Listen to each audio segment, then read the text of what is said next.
right, so I just discovered as I was finishing this sermon up that maybe it's because I had a lot of free time these last couple of weeks. This is the longest one I've ever written. So if you get bored in the middle, go get some coffee and come back. And I can give it some sugar. some sugar, yeah. Put a lot of sugar in it. All right, so let's start off with the story. So this driver in little MG midget, you know what those look like, right? He drives up to a stoplight and he stops beside a driver at a big Rolls Royce. Rolls Royce has its window down, and the MG midget driver looks over at him and he says, "Got hands-free in there for your phone?" The Rolls Royce driver says, "Of course I do." Midget driver thinks, he says, "Got a fax machine in there too?" Rolls driver says, "I got that too." MG midget driver thinks a little bit more and he says, "Got a double bed in there?" Rolls Royce driver's face turns ashen, the light turns green, and he peels out and he goes to the nearest body shop where he has his Rolls modified and he has a double bed installed in the back of it. About a week later, he's driving down the road and he sees that same little MG midget on the side of the road. There's smoke coming out of it, and he pulls up behind it and he gets out and he gets up to the side window. And there's this white stuff coming out. You can tell it's not smoke, it's steam. He's knocking on the window. Finally, the MG midget driver rolls down the window and he sticks his head out, says, "What do you want?" Rolls Royce driver says, "Well, I just want you to know I installed a double bed in my Rolls." The MG midget driver says, "You got me out of the shower for that?" Oh. All right, stupid little story. But it's really to expose kind of a ridiculous emotion that we humans have, because there are a lot of people that have a drive to be the biggest and the best, or at least the best. And so today we have Jesus and his disciples. They're striding along the road to go back to Jerusalem. That's not where his disciples want to go, because they know that's a snake pit of enemies. So they're letting Jesus walk ahead while they follow at a little distance. As the disciples are walking, James and John, brothers, they talk to each other. Now the other disciples can't hear what they're talking about, but in a moment, James and John speed up, and they catch up with Jesus, and they mumble something to him so that the other disciples can't hear what they're saying. And they say, "So, Jesus, when you're elected president of the kingdom of God, how about you make us your Secretary of State, Secretary of Defense?" Yeah, and now, as soon as I heard that question, I thought, I wonder why James and John think that they are entitled to catch up with Jesus and ask him that question and make that demand of him. That seems kind of weird to me. So as I did a little bit of reading, I rediscovered that a lot of biblical scholars believe James and John were Jesus' first cousins. And I kind of remember that, but I kind of forgotten it. And so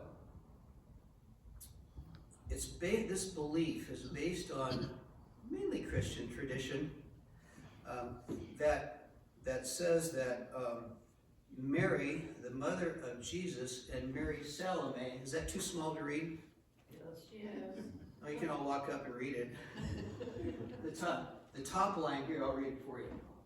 So, at the far left is the name Anne. And then if you go up like this is Joachim. That was Anne's first husband. And they had a baby daughter that they named Mary, who Christian tradition believes was the mother of Jesus. And then after Joachim died, Anne married Joachim's brother, Cleopas. They had a baby girl, Mary Cleopas. And then Cleopas died. Now, that should have been Salome's first warning, but he went ahead and married Mary anyway. and Mary and Anne and Salome's had a baby girl, Mary Salome, who happened to marry a guy named Zebedee. And they had a couple of boys named James and John. So there you go. So, Christian tradition probably dates back at least to the 1400s, but some of the apocryphal writings even hint at this relationship. They believe that Mary, the mother of Jesus, and Mary Salome were half-sisters. And according to legend, Anne, who now is revered as a saint by the Catholic Church, she's the one who, after the death of her first husband, Joachim, married her second husband, who was Joachim's brother, and she married Clopas, and they had a baby girl named Mary Clopas. And then when Clopas died, she married Salomas.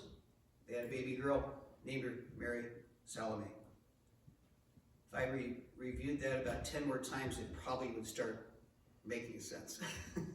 Okay? Now, the daughters, sometimes called in the Catholic Church the three Marys, in turn married and had 7 boys among them. And so here you see the possible lineage of Jesus coming from Saint Anne, the possible maternal grandmother of Jesus. Just a legend? It could be. Interesting? It's kind of interesting. Yes, it is. Yeah.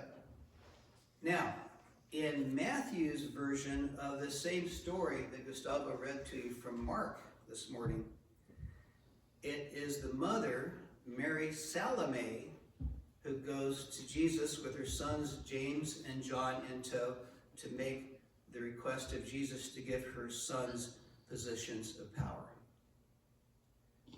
Interesting stuff. So maybe James and John and their mother, Mary Salome, felt that their shared bloodline with Jesus gave his cousins the upper hand when Jesus appointed followers to positions of power, or at least obligated Jesus to show some favoritism toward them.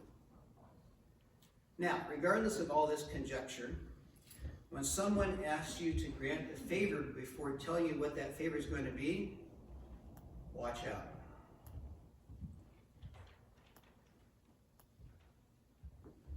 So they say, James and John say, grant us to sit at your right and your left hand in your glory. I'm reading the story and thinking, so this is what discipleship is all about now? It's a power play by Jesus' closest disciples, by these 2 brothers. Remember when they left Zebedee, their father, standing in the boat, mending his fishing net? And Jesus comes up to him and he just says what? Follow me. And they go, oh, okay. I remember that story. I thought, wow, that's bold. But if they were cousins of Jesus, they might have had some conversations prior to that scene. So they might have already kind of known what Jesus had in plan. And so that could make their seemingly abrupt exodus from the family fishing business a little more understandable. And it might even make their selfish request now a little more understandable too. And then I think about James and John, and I think about, if I had the opportunity through a relative to get a leg up on something, heck, I'd take it. I'm not too proud to do that. The drive, the desire to be number one. It's been around forever, still around today. As I was reading, remember how the month of July got its name? Or if you're like me, you used to know, but you've forgotten it. So I had to reread it and rediscover it. After Julius Caesar died in 44 BCE, I still have to think about that, the way they call the years now. After he died, they renamed the month July in his honor. And then, 36 years later, in 8 BCE, not to be outdone, the Emperor Caesar Augustus decided he would rename the next month after himself. He renamed it August. But then he discovered a problem. August only had 30 days in it. and July had 31. That meant his month would be inferior to Julius Caesar's month. So he stole a day from February and put it into August. So his month would have the same number of days as Julius Caesar's month. And as I read this story, I thought, oh yeah, I kind of remember that. I thought, well maybe Caesar Augustus, maybe he's a spiritual ancestor of James and John today in today's story. And that human tendency, it carries on and on through the centuries. I read about Charlie Chaplin. He made a movie called The Great Dictator. Oh. And in that movie, which came out, was it 41 or something like that. At any rate, in that movie, he played Hitler, and another actor, Jack Oakey, played Mussolini. And Hitler and Mussolini are there sitting in two barbershop chairs, getting ready for a shave. And they look at each other and kind of sneer and scowl, and they've decided that both of them want to prove to the other person that they're superior. But they're stuck in these barbershop chairs. And the only thing they can think of to prove their superiority is, you know those lever on the barbershop chairs? You push to raise it up and down. So the scene is all about the two of them. Hitler raises his, Mussolini raises his, Hitler raises his, Mussolini raises his, until they just go up out of the top of the screen. And that takes us back to Jesus, James and John, their inappropriate question. It's kind of like we've got barbershop chairs going on here with the disciples. Jesus says to them, you don't know what you're asking. He says, you got to stop thinking about what's in this for you, because we're not going to operate like other organizations in this world where rank has its privileges. See, with us, the greatest people will be the ones who serve the most. And then he adds, are you able to drink the cup from which I drink? Are you able to be baptized with the baptism with which I am baptized? And James and John, they go, oh yeah, well sure, no problem, we got it.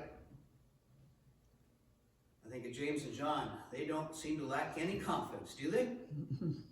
They seem pretty sure of themselves. That's why in chapter 3 of Mark's Gospel, we didn't read that, Jesus nicknames them Boanerges. That weird word, Boanerges. B-O-A-N-E-R-G-E-S. It means sons of thunder. Sons of thunder.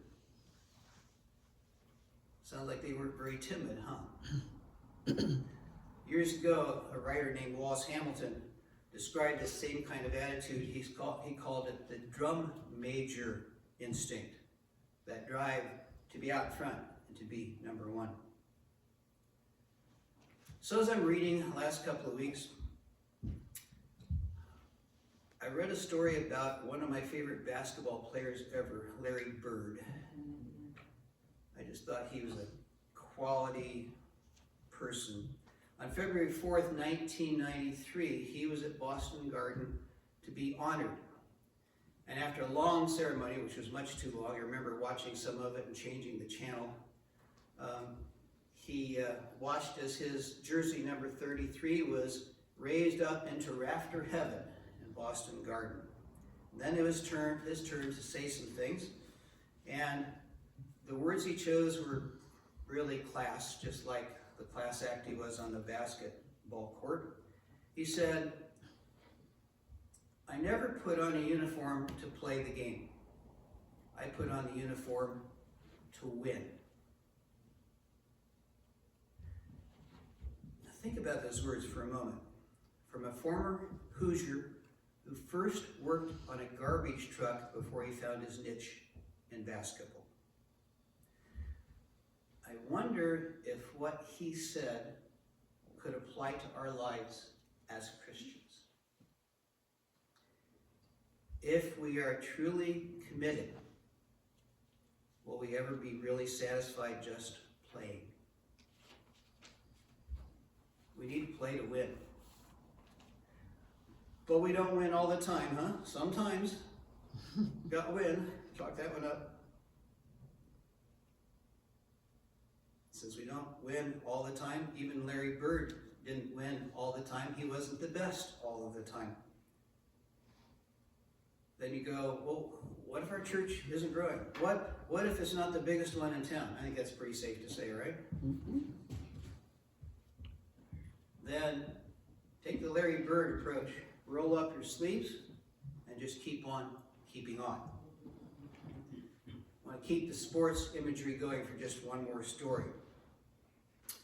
I found a Sports Illustrated article from 1976. It was about a girls' volleyball team for Dayville High School in Oregon. Now, the team was newsworthy because it was a tiny high school. There were only 18 girls in the whole school. 16 of them played on the volleyball team, one kept score. I don't know what the 18th girl did. They had won 65 matches in a row. And even though they were one of the smallest Class B schools in the state, they won the Class A championship twice in a row. After they finally lost a match, this article appeared in the newspaper, and it described what I would call an unbridled optimism among that school and the players. After they lost their first match, they finally won another one. The school announced the team rebounded and has a winning streak of 1. I like that attitude. So, the men and women who follow Jesus, they may not have had unbridled optimism. I don't think so. But they believed in Jesus, and they were committed to him, and they were definitely not wimps. Because they were willing to commit their lives for what they believed in. James and John, remember what they were called? Boanerges, which means sons of thunder. That suggests they were not at all timid. In verse 39 of our reading today, Jesus even seems to suggest that James and John will be martyred for their faith. Now we do know that James was killed by the sword. That's in Acts chapter 12, about maybe 10 years after Jesus was killed. John was not killed young. He lived a long life. But he was persecuted and banished to the island of Patmos. But John may have been the author of the Gospel of John, may have been the author of the Revelation according to John. Now there's Peter. Peter, according to Christian tradition, here's that word tradition again, in the apocryphal book, the Acts of Peter, it says he was crucified upside down because he didn't feel worthy to be crucified the way Jesus was. Peter, he was willing to take on all those Roman soldiers when they went to arrest Jesus in the Garden of Gethsemane. So being a disciple of Jesus was no place for, anybody recognize that? Good guess. A Casper milk toast. Casper milk toast. Casper milk toast was a comic strip created by H.T. Webster, and it featured Casper milk toast, whose name became synonymous. You've heard that word, right? Casper. You're our Casper milk toast. Became synonymous for anybody who was unusually meek, easily overlooked, or who was overly timid or indecisive. There were no Casper milk toasts among the disciples. Many of Jesus' disciples became leaders in the early church, and they became, drum majors for Christ. You know, the drum major is the one who's out in front, leading the way. Many, many more, thousands and thousands and thousands of people became strong followers too during those early years. And together it's like they made up the whole band. If you got a drum major, you got the band following him. That's what Jesus needs. Or to take the Dayville High School example, for instance, Jesus needs the captain of a team. I think you're the captain. For better or worse, you're it. Yeah. Barbara. Barbara's co-captain. We can have co-captains. And then you need everyone else who makes up all the rest of the team. That's all of you. So Jesus asked James and John, are you able to drink the cup that I drink and be baptized with the baptism that I am baptized with? To that the brothers answer, Joy's got it, yeah. I think they said it louder than that head nod though. Now, it didn't take very long for the rest of the disciples to hear about James and John's request. They were upset with James and John for sneaking up and cornering Jesus that way. I'm guessing they might have been upset partly because maybe all of them were thinking about, I wonder what position I'll get when Jesus establishes his kingdom. And I looked at these words in the reading today and I thought, well, so much for unity among the disciples, right? Here we go. Now they're arguing among themselves. Jesus is on his way facing a horrible thing. And now he's got to pause and he's got to call his bickering children together. Now, I'm surprised that Jesus didn't scold James and John. That's kind of what I would have expected. But instead, he shows them an alternate path to greatness. And he says, whoever wishes to be great among you must be servant of all, and whoever wishes to be first must be slave to all. Now, I'm sure that that's not what James and John and the rest of the disciples expected or wanted to hear. Because Jesus he turned their understanding of success and greatness upside down. Bob Pierce, you ever hear of him? He died in 1978. He was the founder of World Vision. You might have heard of World Vision. He understood what it meant to be a disciple of Jesus who turned the concept of greatness on its head. So Bob knew he was dying, and he went to see his good friend, another Bob, Borneo Bob Williams, before he died. So Borneo Bob had spent his life in Indonesia. He started lots and lots of churches there. When Bob Pierce arrived at Borneo Bob's mission, he gets off the boat and he's starting to walk up to find Borneo Bob. He notices a woman lying on a mat there by the river. And when he meets Borneo Bob, they hug each other and greet each other. And then he asked about that girl lying on that bamboo mat down there by the river. Borneo Bob explained the girl was dying, probably had just a few days left to live. And Bob Pierce said, well, why is she lying down there in the mud when she could be up there in your nice, clean clinic? Borneo Bob explained that the girl was a jungle girl, and she'd asked to be down there near the river because it was cooler down there. So Bob Pierce reported that with a great feeling of sadness and pity, he knelt down beside this girl and he held her hand and prayed for her, caressed her forehead, and she said something to him. So another person who was there translated said she was telling him she couldn't sleep because she was in so much pain. And she was saying, if only I could sleep again. If only I could sleep again. Now, Bob Pierce said that brought tears to his eyes because his illness was keeping him from sleeping well at night too. And he reached into his pocket and he pulls out a little bottle of sleeping pills, which he'd been prescribed to help him with his inability to sleep at night. And he handed them to Borneo Bob and he said, you make sure she gets a good night's rest from now on. And he did that knowing it was going to be at least 10 days before he could get back to Singapore to get his prescription refilled. So greatness is found in serving. That's what today's all about. But yet Jesus, he knew what it was like to be human. He knew that we want recognition. We like to place our plaques and our awards on the wall or on top of the mantle.